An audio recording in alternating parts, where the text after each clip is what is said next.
This presentation explores ancient Egyptian beliefs surrounding death and the afterlife. Viewer discretion is advised. What if death wasn't an end, but the beginning of the most terrifying trial you could ever imagine? A journey through a demon-haunted darkness where your eternal fate hinges on a single horrifying moment. Picture this. You stand in a silent cosmic courtroom. Before you a golden scale. On one side, the feather of truth. On the other, is your heart, ripped from your chest, still pulsing with the memories of every lie you ever told, every selfish act, every moment of cruelty. If your heart is heavy, if it sinks the scale, you are damned.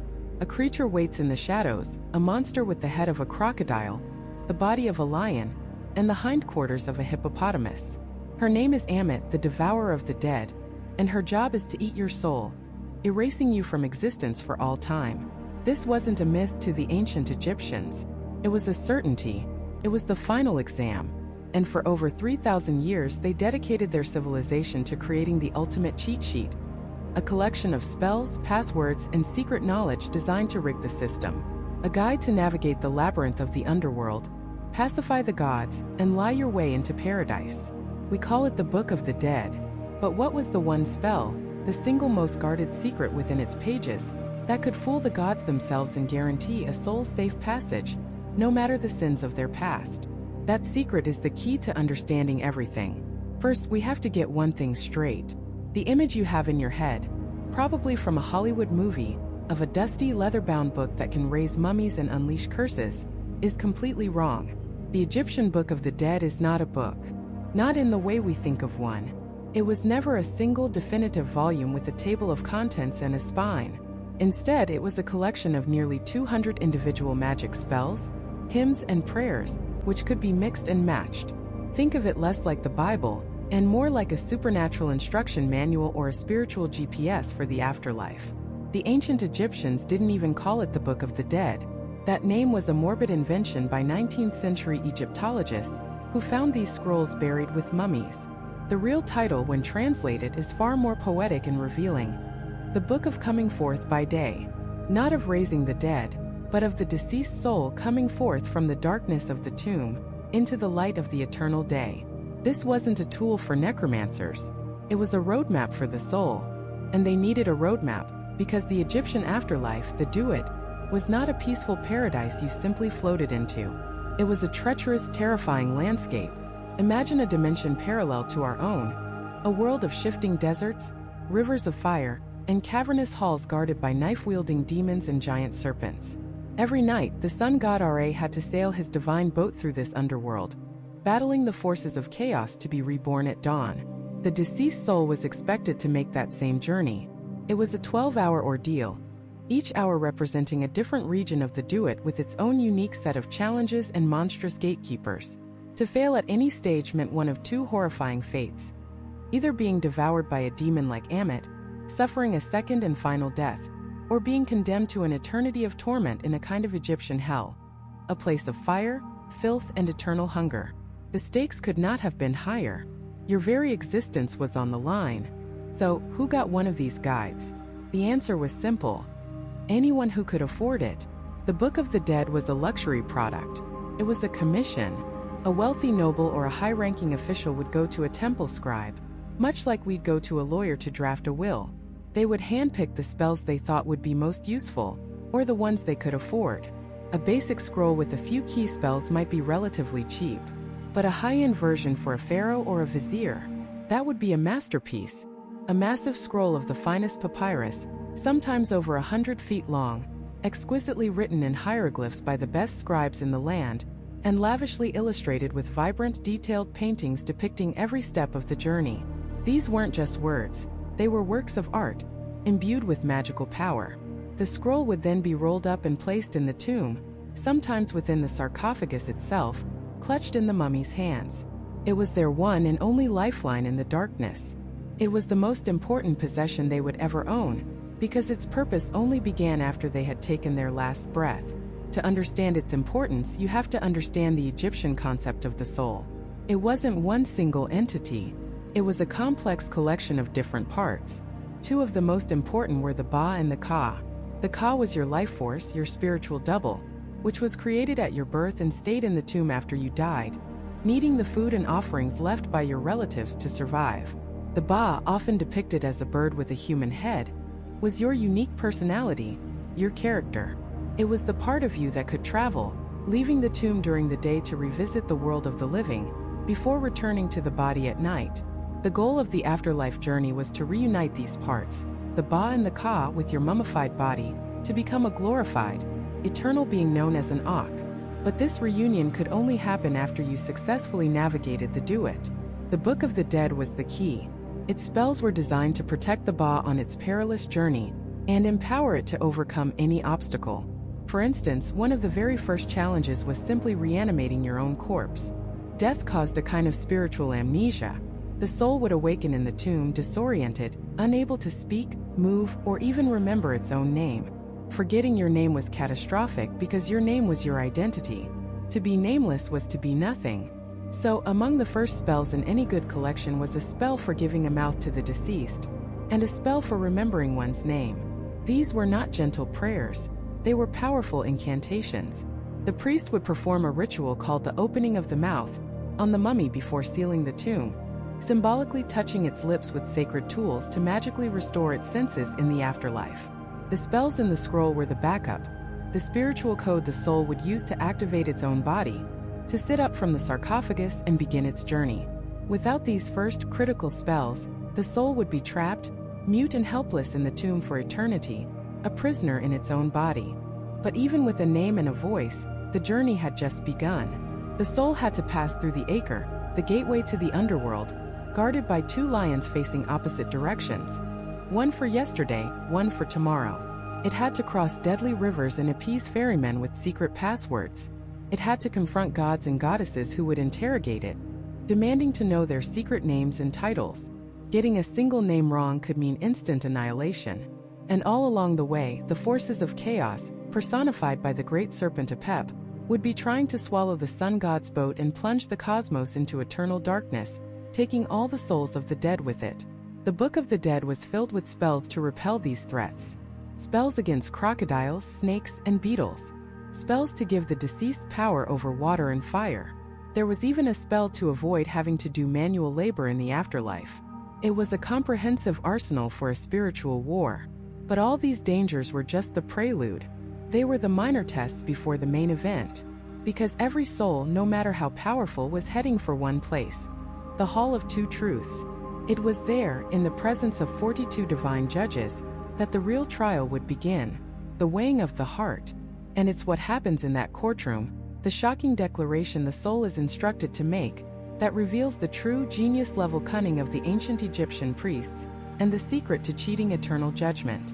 Imagine you are standing in a vast, silent chamber, the air thick with the weight of eternity. This is the Hall of Two Truths, the divine courtroom where your entire existence is about to be audited.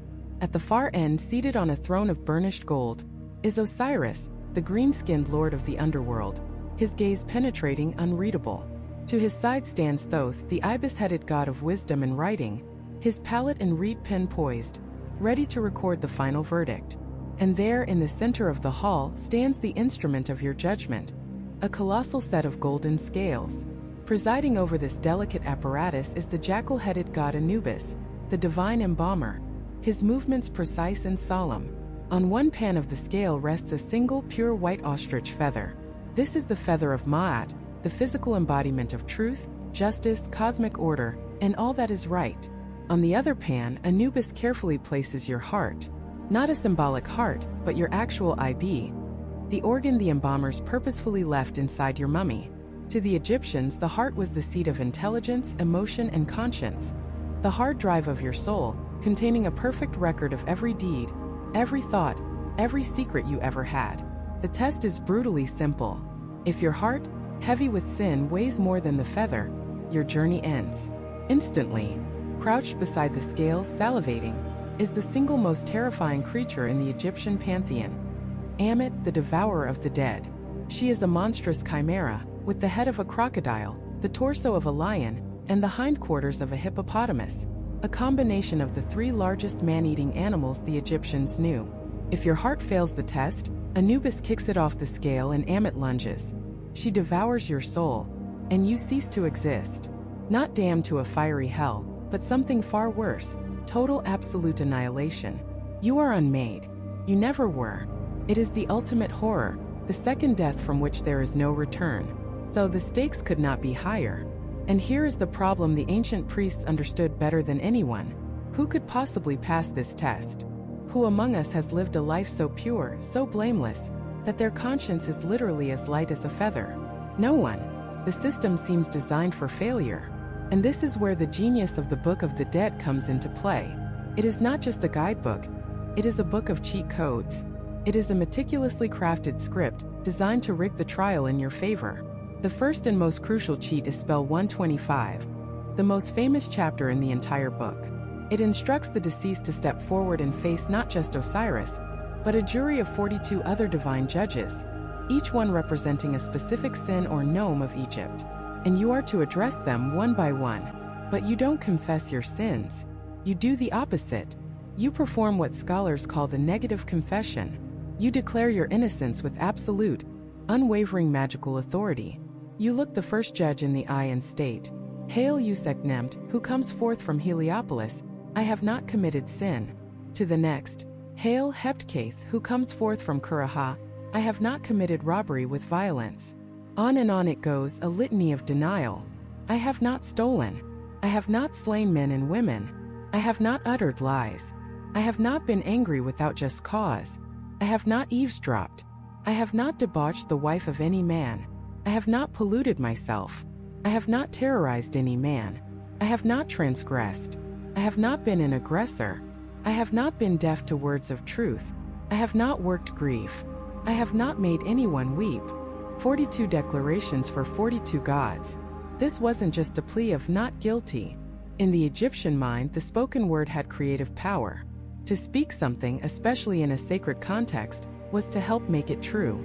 By reciting this spell, which you would have spent a lifetime memorizing or had buried with you to read, you were magically purifying your soul. You were retroactively editing your own life, creating a legal and magical reality where you were innocent. The priests had essentially created a divine loophole. They knew their clients were flawed, so they didn't create a system that required perfection. They created a system that required perfect preparation. It was a test you could study for. But the priests, being shrewd observers of human nature, knew there was a weak link in this plan. What if, in the terrifying presence of the gods, you faltered? What if your own conscience, your own heart betrayed you? What if, when placed on the scales, your heart decided to start snitching, confessing all the things you had just magically denied? This is where the second, even more cunning cheat comes in. It's an insurance policy against your own soul. During the mummification process, the priests would place a specific amulet over the mummy's heart, usually carved from green stone in the shape of a scarab beetle. And inscribed on the bottom of this heart scarab was spell 30b. It is not a prayer to the gods. It is a direct, threatening command to your own heart. It reads, "O my heart which I had from my mother, O my heart of my different ages, do not stand up as a witness against me. Do not oppose me in the tribunal. Do not be hostile to me in the presence of the keeper of the balance. For you are my Ka which was in my body, the protector who made my members hail. Go forth to the happy place whereto we speed. Do not make my name stink to the entourage who make men. Do not tell lies about me in the presence of the god." Let that sink in. This is a magical gag order placed on your own conscience. It is you, through the power of the spell, telling your heart to shut up. Don't you dare testify against me. Don't you dare contradict the story I'm telling.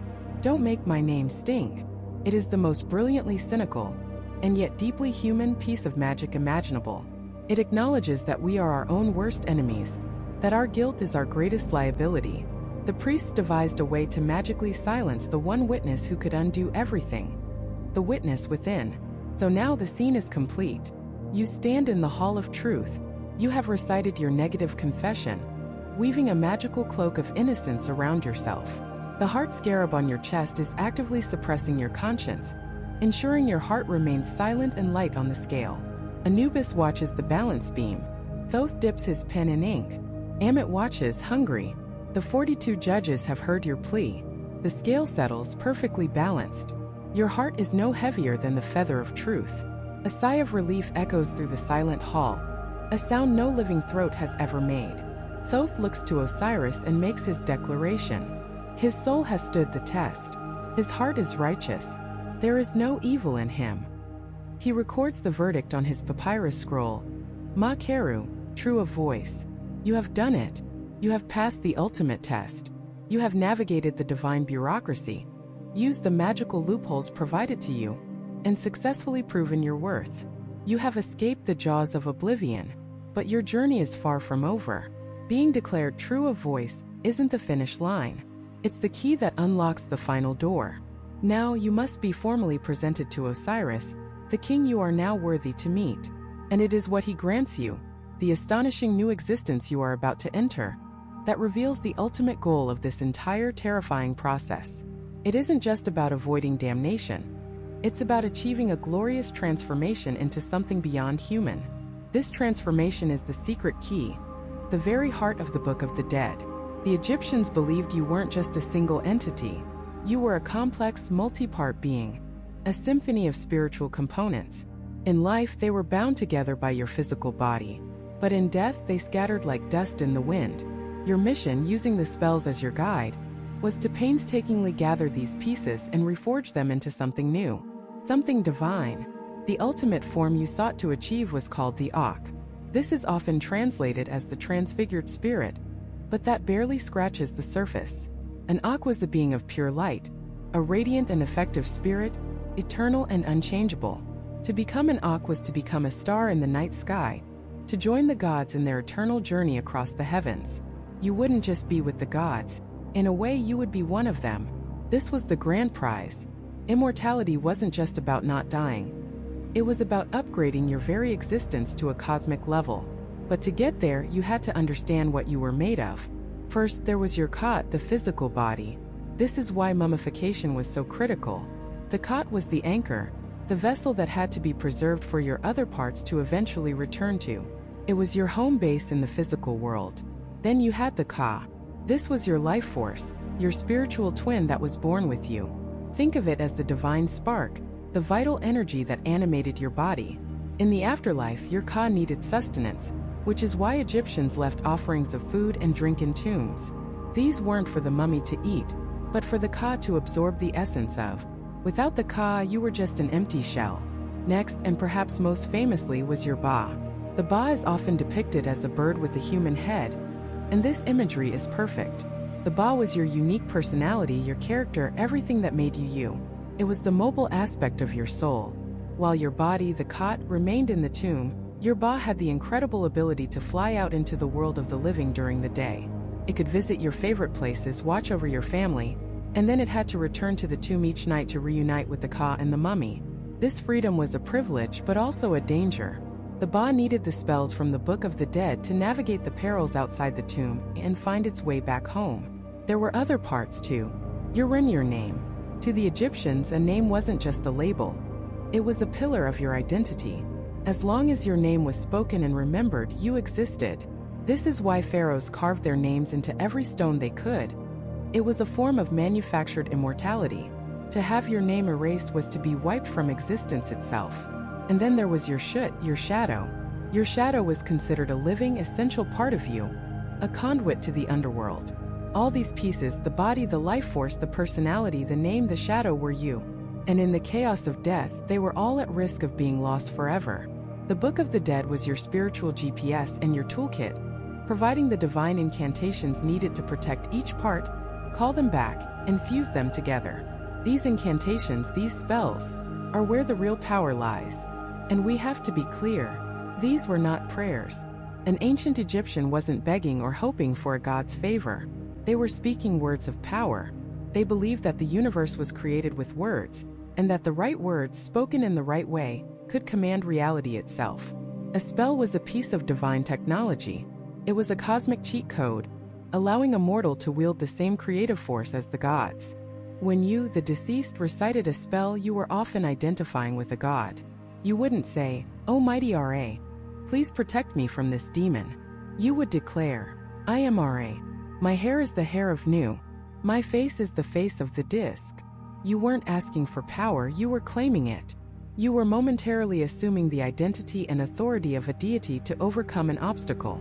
This is a profound and incredibly empowering concept. You are given the keys to the kingdom and told to command its forces. Let's look at one of the most critical spells. Spell 43. The spell for not having one's head cut off in the realm of the dead. It sounds gruesome, but it speaks to a fundamental fear. The fear of permanent annihilation, of being dismantled. The spell provides you with a powerful declaration. I am a great one, the son of a great one. My head will not be taken from me after I have gone. I am knit together.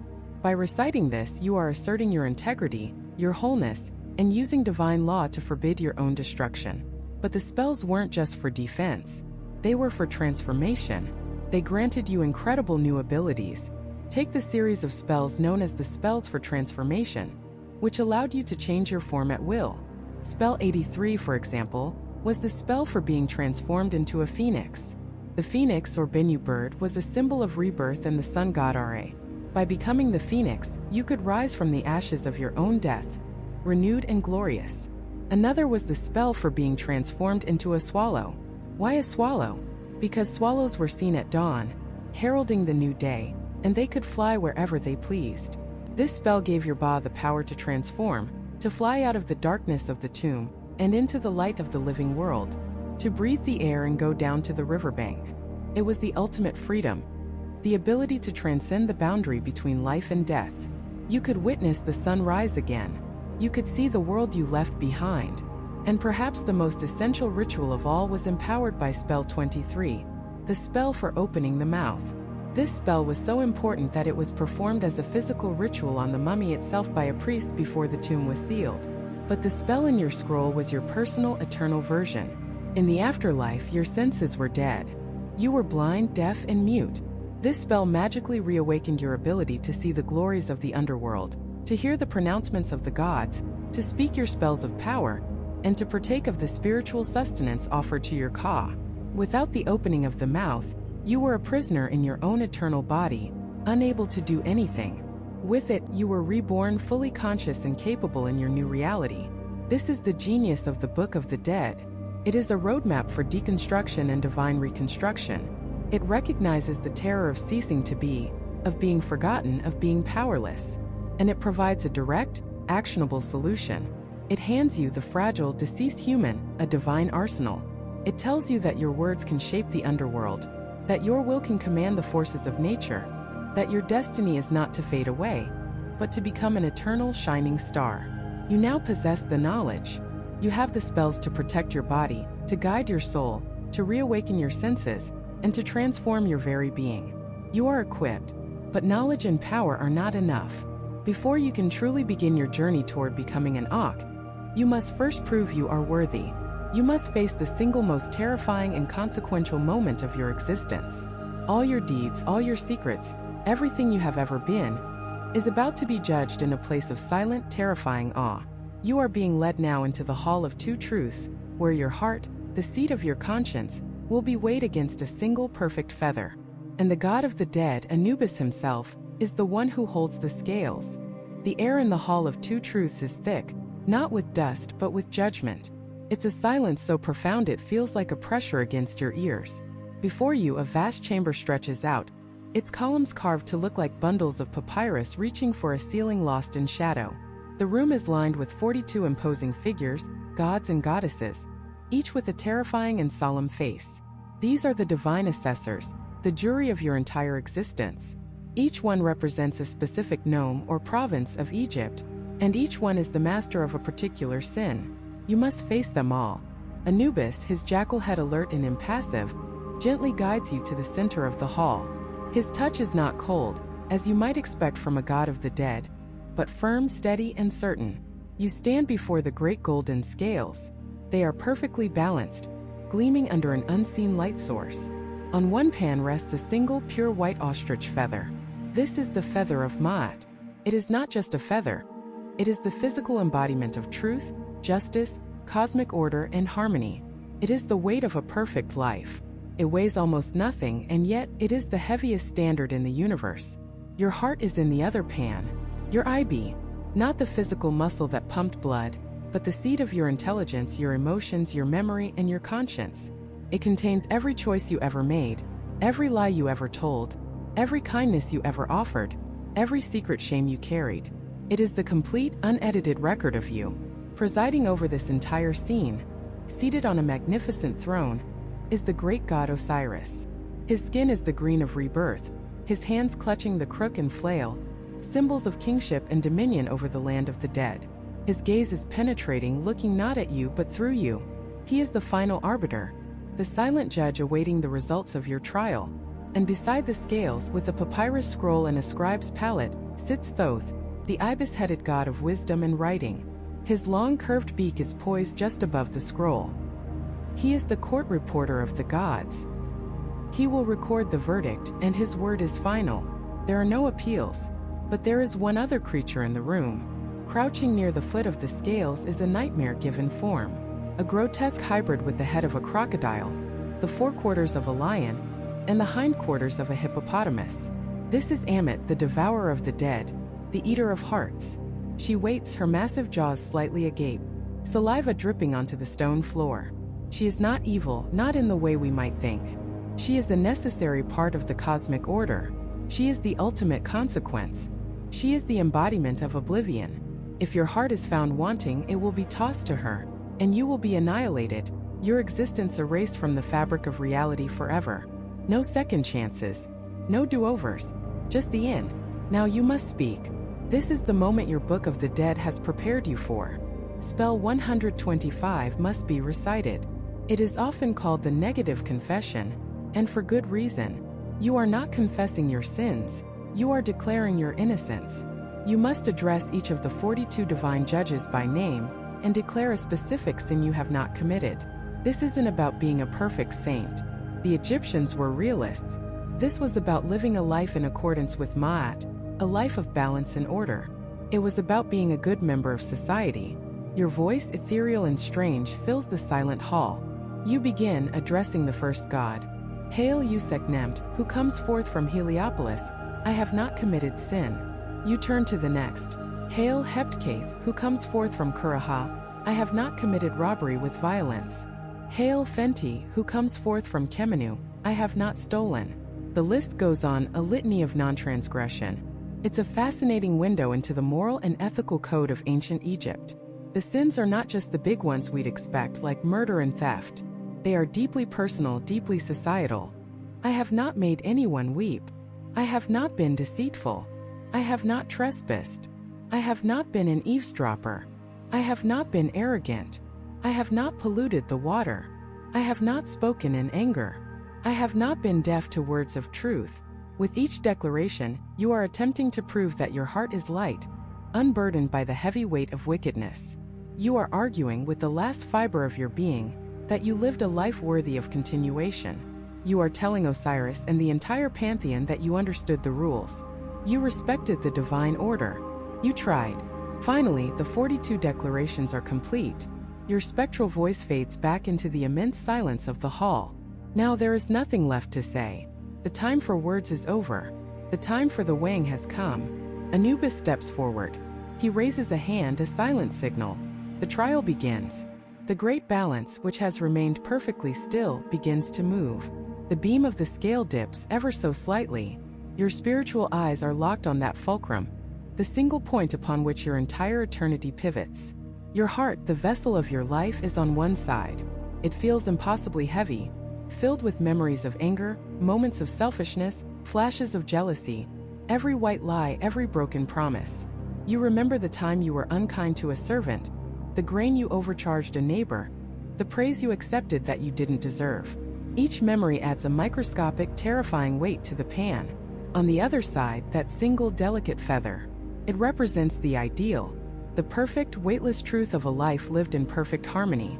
How can a human heart, a real heart that has lived and struggled and failed, possibly be as light as that? The scales sway, down one way then back up. The movement is agonizingly slow. Thoth leans closer, his sharp eyes watching the indicator. Ammit, the devourer, shifts her weight, a low growl rumbling in her chest. She can sense a potential meal. Osiris watches, his expression unchanging. a king witnessing a process as old as time itself. This is it, the culmination of your journey on Earth. Was your life, with all its complexities and imperfections, fundamentally good? Was it lived in balance? Did you diminish the world? Or did you add to it? The golden beam slows, its oscillations becoming smaller and smaller. The indicator needle trembles, moving towards its final resting place. Is your heart heavy with sin, destined to be devoured, erasing you from existence? Or is it light, pure, and ready for paradise? The scale settles, the needle quivers and stops. The god Thoth, with the head of an ibis, scribe of the divine, leans in. He examines the scale, his sharp eyes missing nothing. The entire pantheon holds its breath. Your eternal fate hangs on this single silent moment. Thoth raises his head, looks towards the great throne of Osiris, and makes his pronouncement. The heart is lighter than the feather. It is pure. A wave of cosmic relief so profound it feels like a second creation washes over you. You have passed. You have been found worthy. You are true of voice. But let's pause here. Let's rewind that moment, because to truly understand the victory, we must first stare into the abyss of failure. What if the scale had tipped the other way? What if the indicator needle had pointed not to righteousness, but to a heart weighed down by a lifetime of deceit, greed, and cruelty? What if your heart was heavier than Ma'at's feather? In that horrifying instant, there would be no appeal, no second chance, no jury to persuade. The verdict is absolute, and the sentence is not damnation, not an eternity of fire and brimstone as later belief systems would imagine. The ancient Egyptian fear was something far more profound, far more final. It was oblivion, total and complete erasure from existence. And the instrument of that erasure has been waiting patiently this whole time, sitting at the foot of the scales. Her name is Ammit, the devourer of the dead, and she is the stuff of nightmares. She is a chimera, a terrifying fusion of the three largest man-eating creatures the Egyptians knew. She has the head of a crocodile, its jaws capable of a crushing final bite.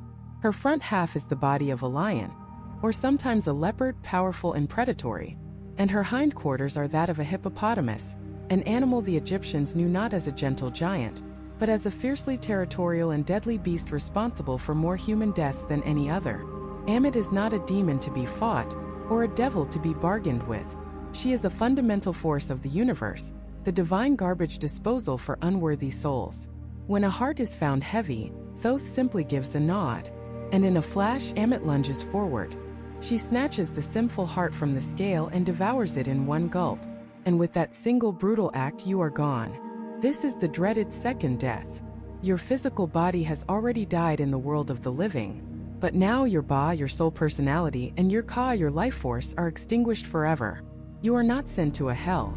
You are simply uncreated. Your name is struck from all records, divine and mortal. Your memory is wiped from the minds of the living. Every trace of your existence is annihilated. You cease to be, and you cease to have ever been. For the Egyptians who spent their entire lives building a legacy to be remembered for eternity, this was the ultimate horror. There is no coming back, no reincarnation, no ghostly existence, just nothing. The cosmic reset button has been pressed on your soul. But for you on this day, that is not your fate.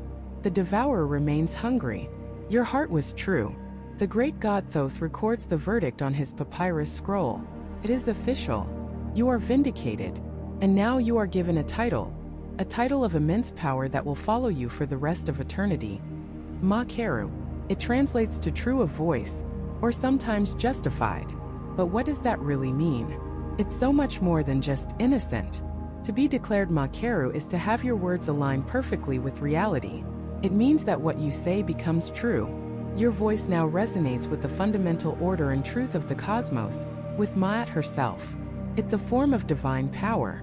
If you were to say, "I will cross that lake of fire," the flames would part for you because you are true of voice. Your word is now law. It's a spiritual superpower, the ultimate reward for a life lived in balance. With your new status confirmed, another figure steps forward to guide you. It is Horus, the falcon-headed son of Osiris, the rightful heir to the throne of Egypt. He is a symbol of righteous power and victory. He takes you by the hand, his grip firm and reassuring, and leads you from the scales, past the 42 divine judges, and towards the grand, elevated throne at the far end of the hall. There sits the lord of this entire domain, the king of the afterlife, the god of death, resurrection, and eternal life, Osiris. He is an awe-inspiring sight, unlike any of the other gods you've encountered. His skin is green, the color of vegetation and rebirth, a promise that death is not an end, but a new beginning. He is wrapped tightly as a mummy, symbolizing his own death and resurrection, a testament to the very journey you hope to complete. In his hands he holds the symbols of kingship, the crook to guide his flock, and the flail to punish the wicked. On his head is the magnificent Atef crown, a tall white crown of Upper Egypt flanked by 2 brilliant ostrich feathers, the same feathers of Ma'at that just judged your soul. He is majesty incarnate. Flanking his throne are 2 goddesses, his devoted sisters, Isis, the powerful sorceress who brought him back from the dead, and Nephthys, the protector of souls. They are the twin pillars of grief and magic, of protection and mourning, and their presence completes the divine tableau. Horus leads you to the foot of the throne and formally presents you to his father. "Here is the deceased," he announces, his voice echoing in the vast hall. "His heart has been weighed in the balance, and he has been found true. There is no wickedness in him." Osiris, the silent king, looks down upon you. His gaze is not one of harsh judgment, but of ancient, knowing peace. He has seen countless souls stand where you stand. He has seen the proud and the humble, the rich and the poor. And he sees you now, stripped of all earthly pretense, your soul laid bare and found worthy. He gives a slow, deliberate nod. The verdict is accepted. The judgment is complete. You are formally welcomed into his kingdom. You have faced the monsters. You have recited the negative confession. You have passed the ultimate test. You are Makir. You have been granted eternal life. But what does that actually look like? What happens next? Is it an eternity of kneeling before Osiris's throne? Is it a ghostly, ethereal existence floating in the stars? The Egyptian vision of paradise was far more tangible, far more detailed, and perhaps far more surprising than you could ever imagine. Your journey isn't over. In many ways, it's just begun. You are now heading to a place known as Aru, the Field of Reeds, an idealized, perfect version of the Egypt you left behind. A land of lush fields, abundant crops, and endless blue skies. Sounds like paradise, but this perfect world comes with its own set of rules, and its own eternal obligations. Paradise, it turns out, still involves a little bit of work. This eternal paradise, the Field of Reeds, was a perfect mirror of the Nile Valley at its most fertile.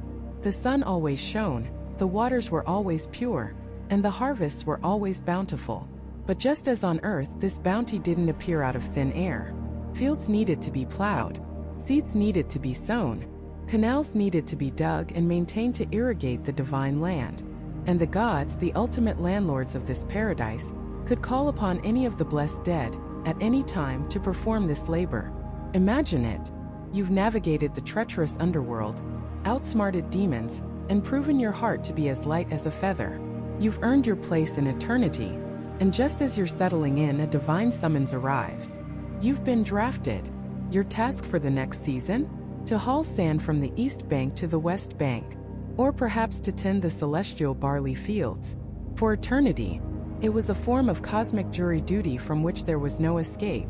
This was a serious concern for the ancient Egyptians, especially for the elite. A pharaoh, a high priestess, or a wealthy nobleman did not spend their life in a position of power and leisure only to be reduced to a farmhand for the rest of time. They needed a loophole, a way to enjoy the perks of paradise without the eternal manual labor. And in their profound magical ingenuity, they created one of the most brilliant solutions in religious history. They created a substitute worker, a magical servant who would answer the call in their place. They were called the Shaptis. You've probably seen them in museums. Small mummiform figurines, often made of a beautiful blue or green ceramic called faience, clutching a tiny pick and hoe in their crossed arms.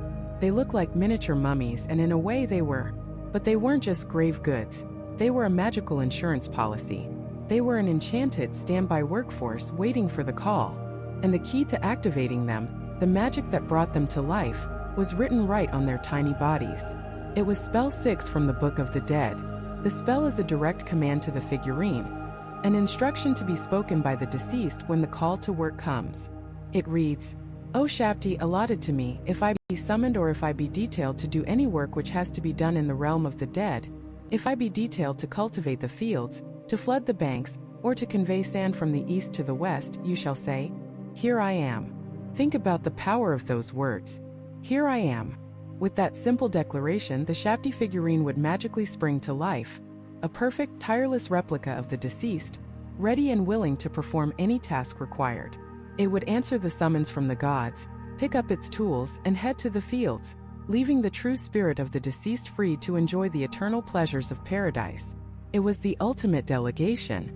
But the Egyptians, ever the thorough planners, didn't stop at just one. What if multiple tasks needed to be done at once? What if the work was extensive? One servant wouldn't be enough. So the wealthy and powerful were buried with an entire army of them. The ideal collection, which became standard for royalty, was 401 Shaptis.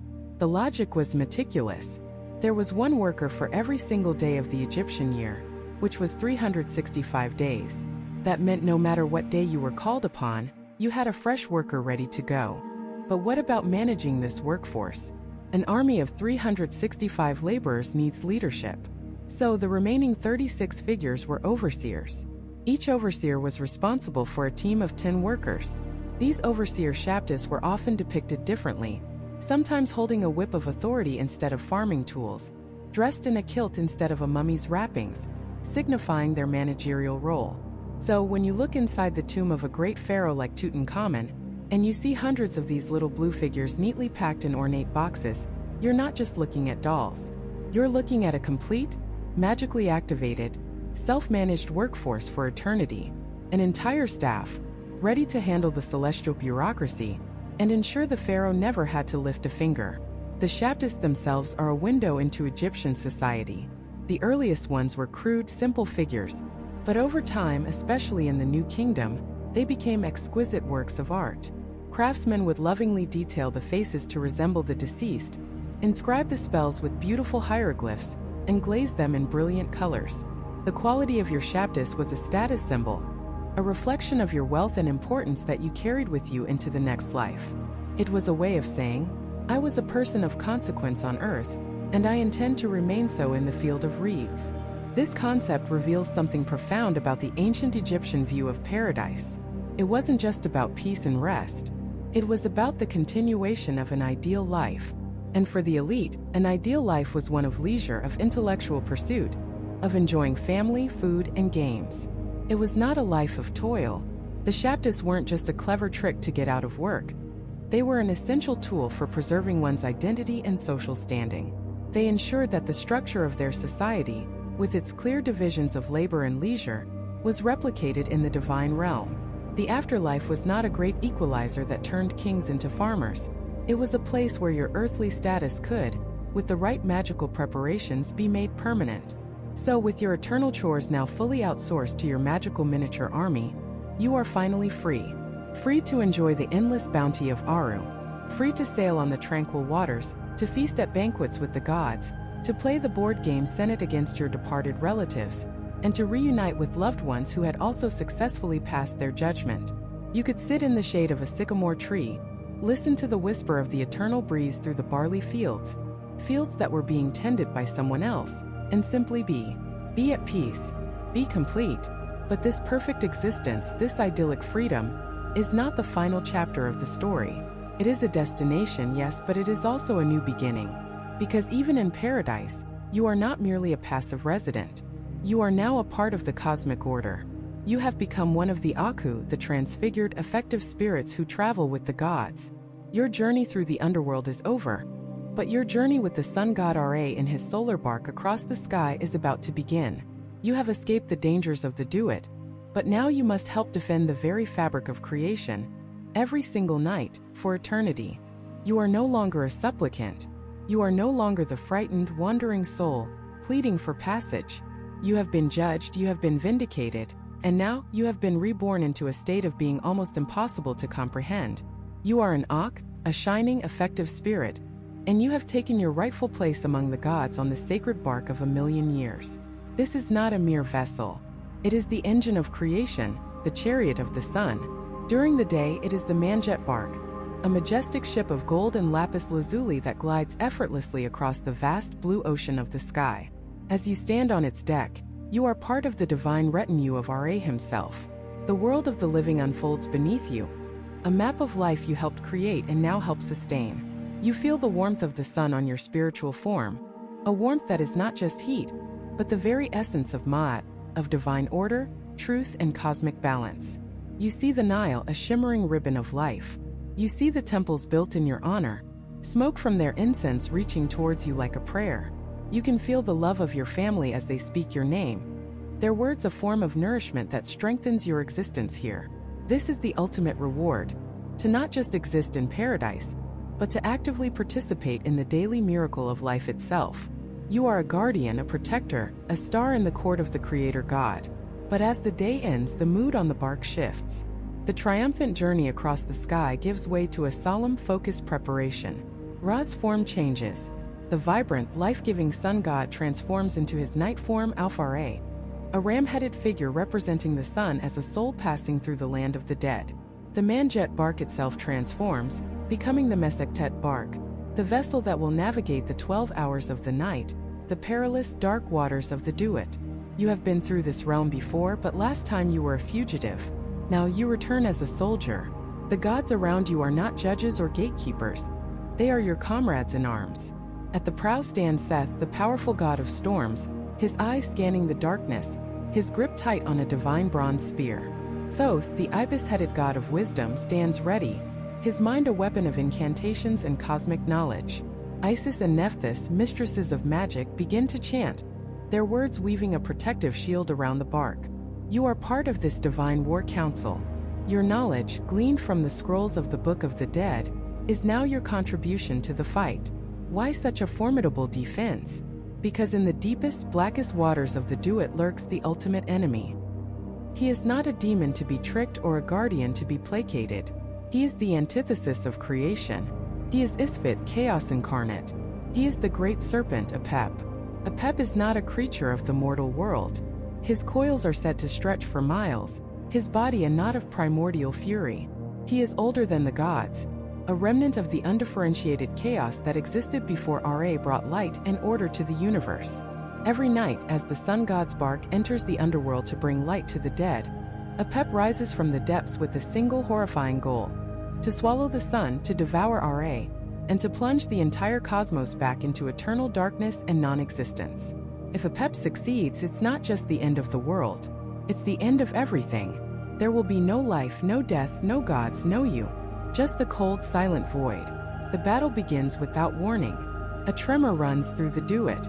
The waters of the underworld river begin to churn, not with currents, but with a malevolent will.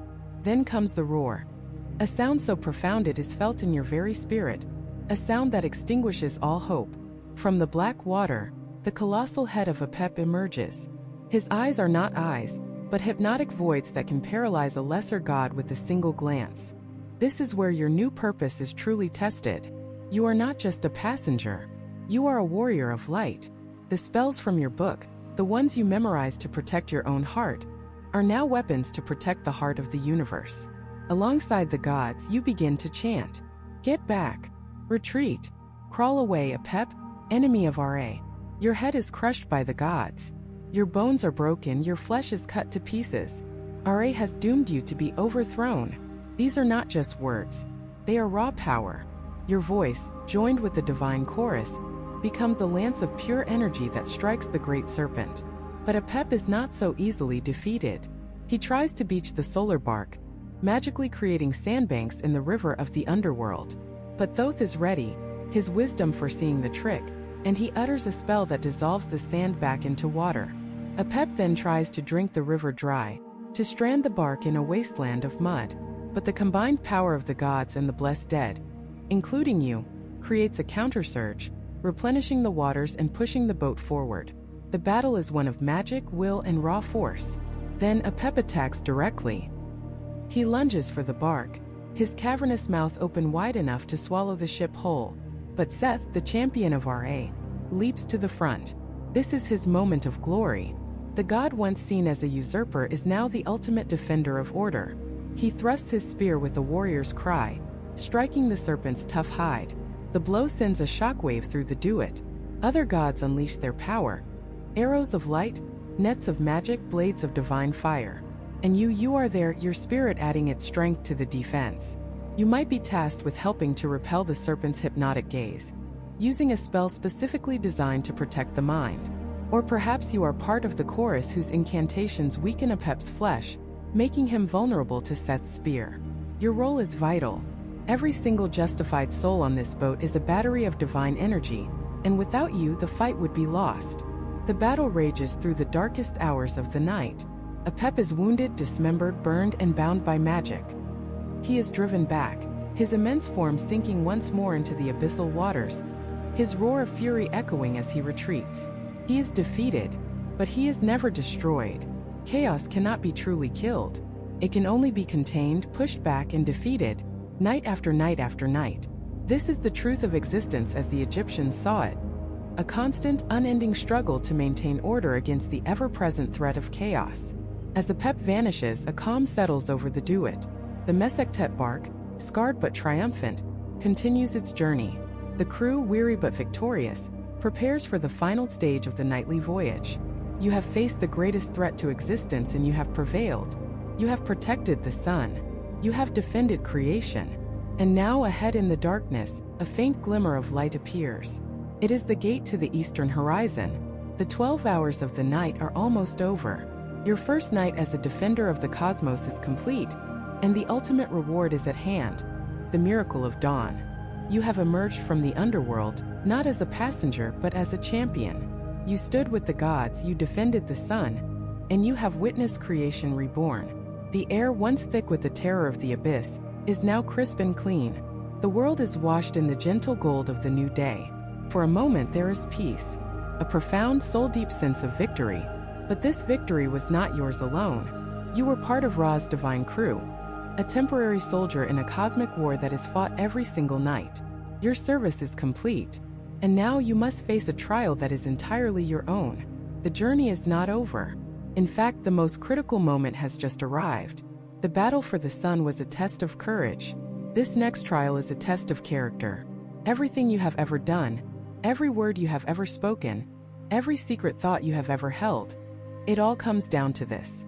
You are guided away from the solar bark, not towards the world of the living, but towards a destination far more daunting, the Hall of Two Truths. This is the divine courtroom, the final stop before eternity. The air here doesn't crackle with the energy of battle, but hums with an ancient, unshakable silence. It is a silence of judgment. The hall is vast, its pillars stretching into a haze of incense and immensity. At the far end, seated on a throne of burnished gold and lapis lazuli, is the lord of the underworld himself, Osiris.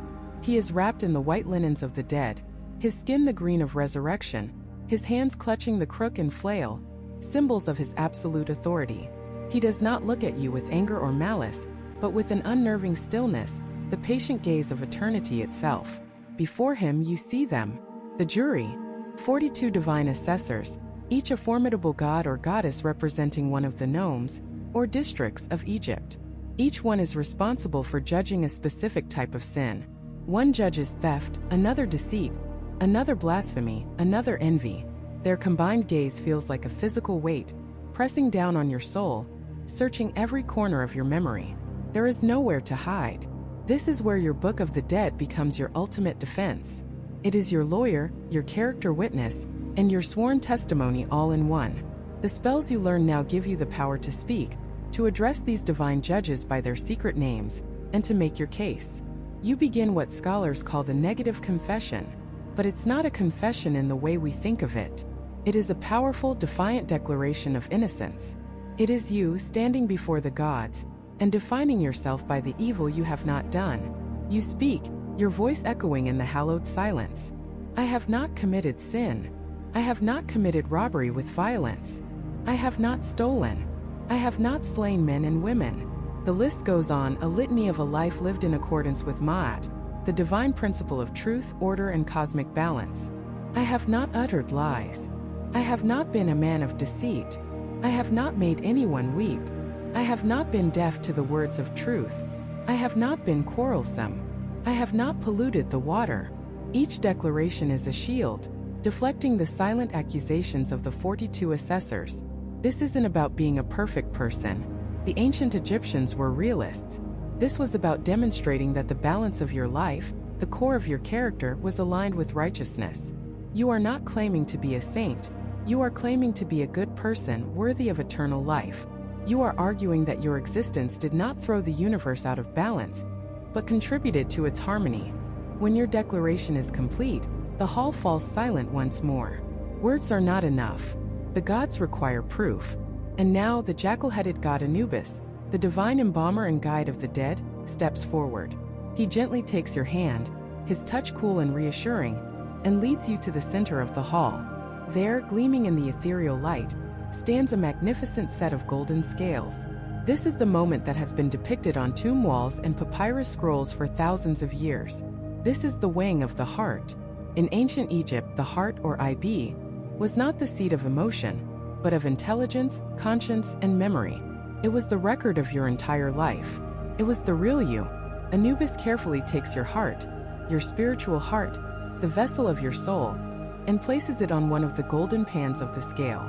Your entire life, with all its triumphs and failures, its kindnesses and its cruelties, now rests in the balance.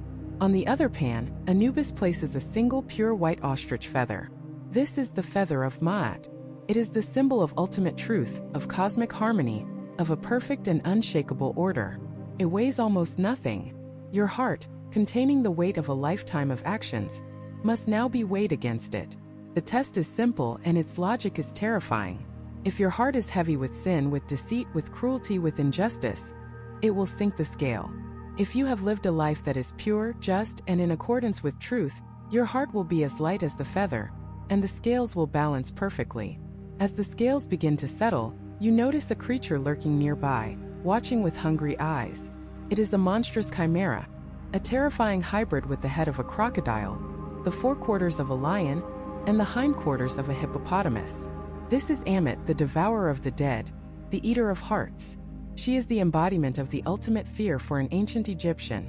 Not hell, not damnation, but total annihilation. If your heart is found to be heavy, if you fail this test, there is no second chance. No purgatory. Ammit will lunge forward and devour your heart, and your soul, your very existence, will be extinguished from the cosmos forever. You will simply cease to be. This is the second death, and it is absolute. All of creation seems to hold its breath. The 42 assessors are silent. Osiris watches from his throne. Anubis steadies the scales. And Thoth, the ibis-headed god of wisdom and writing, stands ready with his scribe's palette, prepared to record the final verdict. The beam of the scale rocks gently once, twice, and then settles. It is perfectly level. Your heart, your life, your very essence weighs no more than a single feather. It is pure. It is true. A wave of relief so profound it could shatter mountains washes over you. You have been judged, and you have been found worthy. Thoth dips his reed pen in ink and records the result. He looks to the great judge, Osiris, and speaks the words that seal your fate. The deceased is vindicated. His heart is true. He is Maker, true of voice. Being true of voice means more than just passing the test. It means your words now have creative power. It means your essence is now aligned with the divine order of the universe. You have proven yourself. You have survived the night, you have passed judgment, and you have defeated the ultimate oblivion. The great god Osiris nods his head in acceptance. He welcomes you not as a subject, but as one of the blessed dead. The gates to paradise are now open. But what lies beyond those gates? What does an eternity of being true of voice actually look like? The ultimate reward, the ancient Egyptian vision of heaven, is now within your grasp. The field of reeds. In ancient Egyptian it was called Aru. This wasn't some abstract, cloudy heaven. It was a literal, tangible paradise, a mirror image of the Egypt you knew and loved but perfected. Imagine the Nile Valley at its most fertile, bathed in eternal afternoon sunlight. The air is warm, scented with lotus blossoms and freshly baked bread. There is no drought, no famine, no disease. The river never floods disastrously, and the crops always grow impossibly tall and gold. This is your reward. You step into a world that is at once familiar and divine. You are given a plot of land, a perfect estate. Here you will build a home identical to the one you had on earth, but without the crumbling mud brick or the leaking roof. Your family and friends who have also passed the judgment are here, waiting for you. Not as faded memories, but as solid and real as you are. The reunion is not a dream. It is the beginning of your eternity. Life in Aru is a reflection of the best moments of mortal existence, purified of all struggle. You will plow your fields, but your back will never ache. You will sow seeds, but the harvest is always guaranteed and bountiful. You will sit by the river and fish, but the fish are always biting. You will play Senate, your favorite board game, with your loved ones, and the moments of laughter and friendly competition stretch on, unbroken by the setting sun, because here the sun never truly sets. It is a world without pain, without sorrow, without loss. Every pleasure you knew in life is here, amplified and made permanent. The food tastes richer, the beer is more refreshing. The love for your family feels even deeper. You are whole, you are healthy, and you are at peace. But this perfect existence isn't just an eternal vacation. The gods exist here too, and the cosmic order, the principle of Ma'at, must still be maintained. The gods need vast fields of emmer wheat and barley to be cultivated to sustain them. And as a blessed spirit, you are now part of that divine ecosystem. You will be called upon to perform labor for Osiris, to till the celestial soil and maintain the divine paradise. Now, after everything you've been through, the terrifying demons, the perilous gates, the heart-stopping judgment, the idea of an eternity of manual labor might sound like a cruel cosmic joke, a bait-and-switch of epic proportions. You've earned your rest, haven't you? The ancient Egyptians thought so too, and they devised one of the most ingenious magical loopholes in history. Buried with you in your tomb were small mummiform figurines, often hundreds of them, made of wood, stone, or faience. These are the Shaptis. You might have seen them in museums lined up in neat little rows. They look like tiny mummies, often holding a miniature hoe and a pickaxe, with a basket on their back. They weren't just decorations. They were your magical servants, your cosmic stand-ins. Inscribed on each one was a version of Spell 6 from the Book of the Dead. It was an activation spell, a magical contract. When the call for labor came from the gods in the field of reeds, when your name was read from the divine roster to go and work the fields, you wouldn't have to lift a finger. Instead, you would recite the spell, and one of your Shapti figures would magically spring to life, answer the call for you and say, "Here I am." It would then go and perform your duties, plowing, sowing, irrigating, while you were free to enjoy the pleasures of paradise. You had, in essence, an enchanted workforce to handle all your celestial chores. For every day of the year, you had a Shapti worker with extra overseer Shaptis to manage them. It was the ultimate delegation. But your new existence wasn't entirely confined to this perfect agricultural paradise. The Book of the Dead promised something more. As a blessed spirit and Akh, you were not a ghost trapped between worlds. You were a powerful entity, capable of interacting with the world you left behind. Spells in the Book of the Dead gave the deceased the ability to leave the underworld during the day, to visit their old homes, to see their living relatives. They could travel as a bird, a spirit, flying out of the tomb to enjoy the sun and the air of the living world, returning to the safety of their preserved body, their cot, at night. This is why the tomb was so important. It was your anchor, your home base. It was the portal between the world of the living and the field of reeds. And it's why your living relatives had a sacred duty to maintain it, to leave offerings of food and drink, and most importantly, to speak your name. To the Egyptians, to speak the name of the dead was to make them live again. Your name was your identity, your essence. As long as it was remembered on earth, your existence in the afterlife was strengthened and secured. Your legacy wasn't just a memory, it was your lifeline. Yet, even this incredible existence, a perfect life in Aru with a magical workforce and the ability to visit the mortal world, wasn't the final destination. It was merely the foundation. The Book of the Dead offered a path to something far greater, a level of existence that transcended even this paradise. It offered the power of transformation. A series of spells from 76 to 88 are known as the transformation spells. They are a book of recipes for cosmic metamorphosis. The deceased was not meant to remain in a single static human form for all eternity.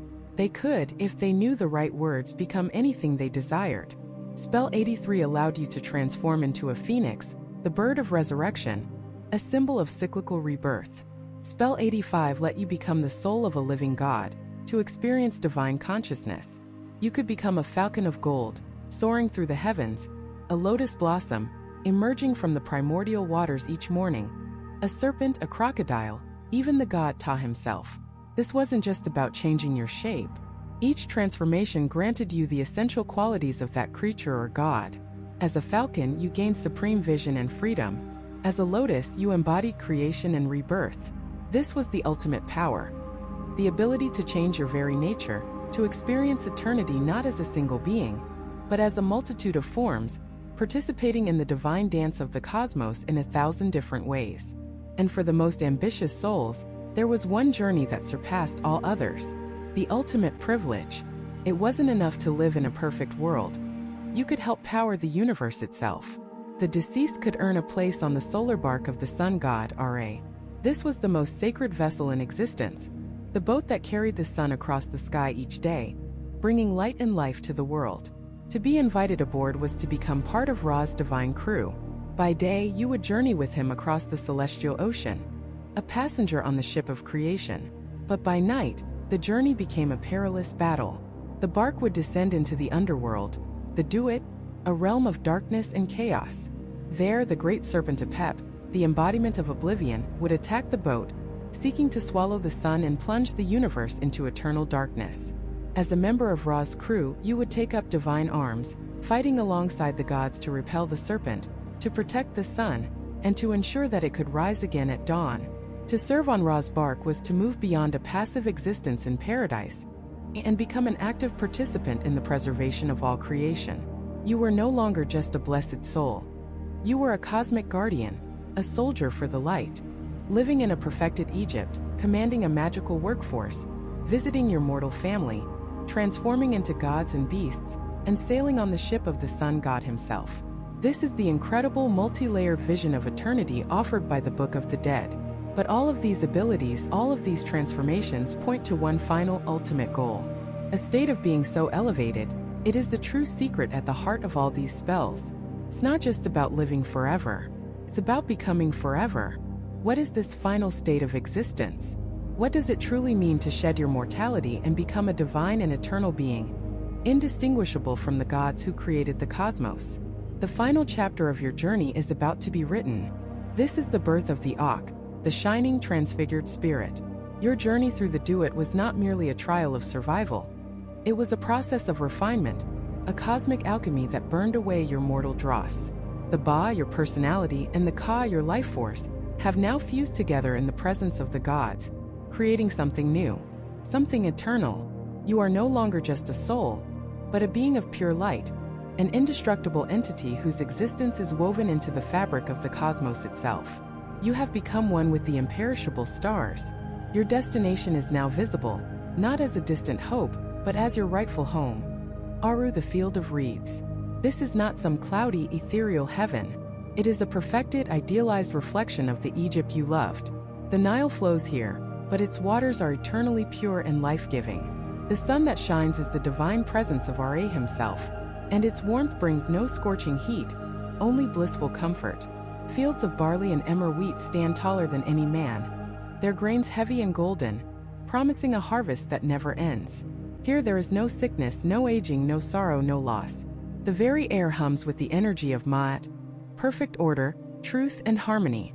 And the labor, the back-breaking work of plowing, sowing, and reaping that defined life in the Nile Valley, that is a memory. Look in your tomb.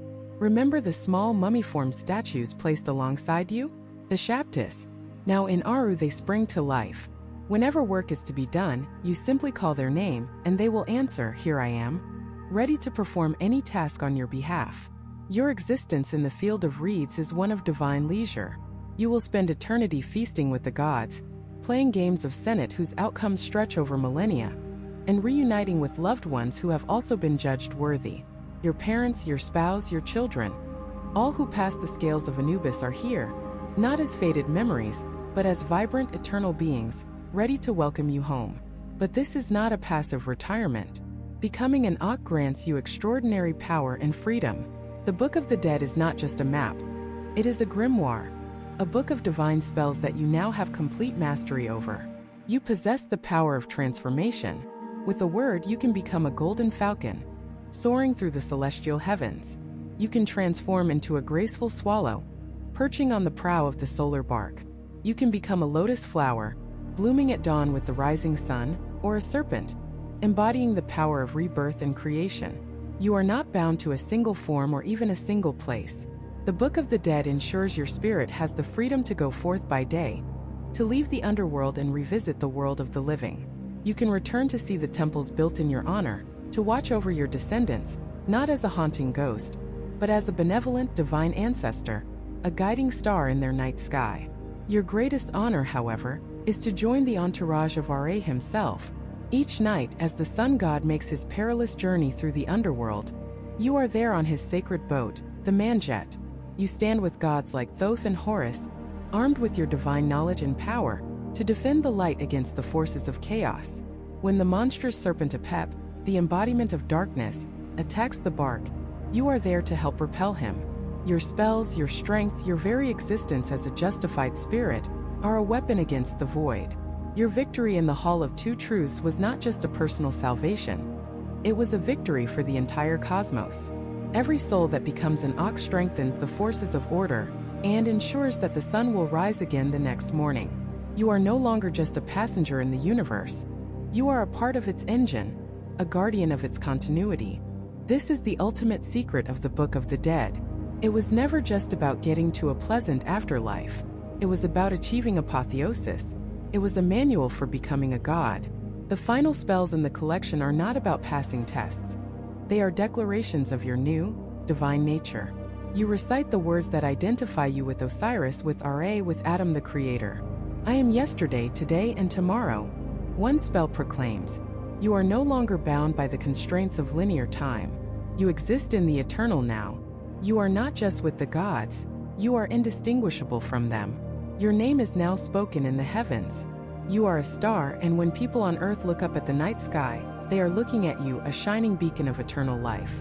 And so, we, thousands of years later, look back at this incredible collection of beliefs. We see the gilded masks, the intricate sarcophagi, the cryptic hieroglyphs, and it's easy to dismiss it as a morbid obsession with death. But we would be wrong. The Egyptians were not obsessed with death. They were obsessed with life. They loved life so much, the taste of bread and beer, the warmth of the sun, the love of family, that they refused to believe it could ever truly end. They saw death not as a final stop, but as a doorway, a dangerous and challenging transition that required a guide. The Book of the Dead was that guide. It is one of the most profound and ambitious projects in human history, a complete step-by-step strategy to conquer oblivion. It is a testament to the power of human belief and our refusal to simply accept the darkness. They looked at the finality of death, the great terrifying unknown, and they didn't just hope for the best. They engineered a solution. They wrote a script for eternity, and they believed in it so completely that they built a civilization around it.